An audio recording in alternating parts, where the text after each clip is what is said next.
Hello, everyone. Nice to see you again. My name is Victor Gomez, and this is my Week 3 Multimedia Discussion Board presentation for MPA 593. The social issue we will be discussing today is elder abuse. Now, elder abuse can take many different forms.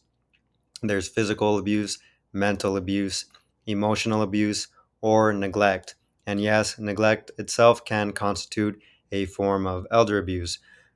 We'll be discussing who elder abuse primarily impacts, the issues surrounding elder abuse, and how many elders are abused, at least in California, annually. As I stated, elder abuse can take many different forms. And the reason I chose elder abuse as a social issue to discuss is because I recently experienced it personally with my maternal grandmother, and it opened my eyes to how big of a problem it really is. Basically, my eldest uncle from my mom's side of the family, this would be my grandmother's eldest son, was in charge of caring for her finances for around the past 12 years. He had been doing a good job of it up until about 3 or 5 years ago when he began using her money for his own expenditures and stopped paying for her property taxes and stopped paying for her bills or only paying the bare minimum. And so he had continued to do this for a number of years up until it came to light and he no longer controls her finances. But again, it really opened my eyes to how big of a social problem it is, not only in my family, but across our society as well. Now, elder abuse primarily impacts elders. What really infuriates me about elder abuse is that these elders have lived their lives, they've lived decades, making it to that golden age, and they expect, or should expect, rightfully so, to be able to live their lives free of abuse and enjoying the last of their years. And so being abused really does harm the fabric of our society because if we can't respect our own elders, then there's very little respect that we can expect to have for not only our children, but for disabled people and anyone else who cannot defend themselves physically or even mentally.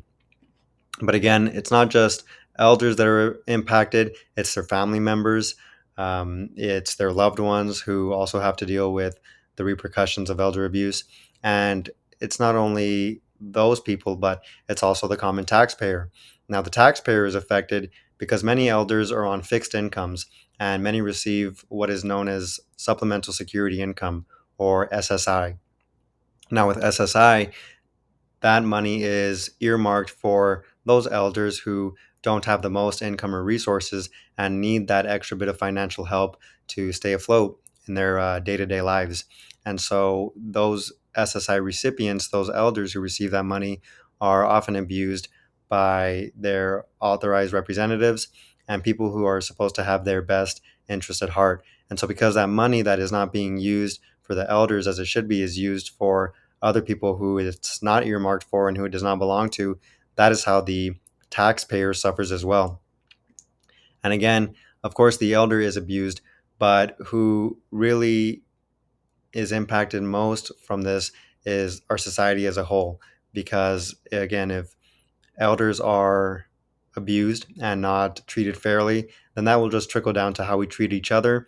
And that's how we will be treated when we are elders one day as our children who will inevitably be elders.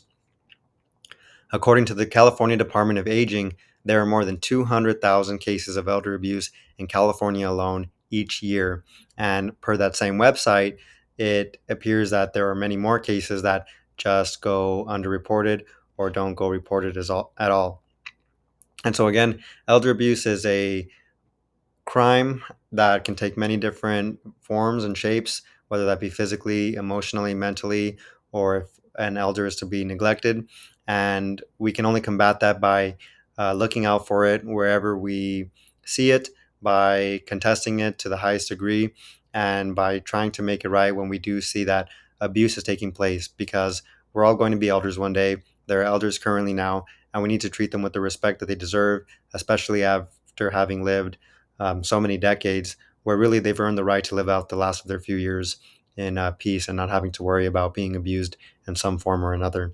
And so, thank you very much for listening to me speak today, and I wish you a great rest of your week. Bye bye.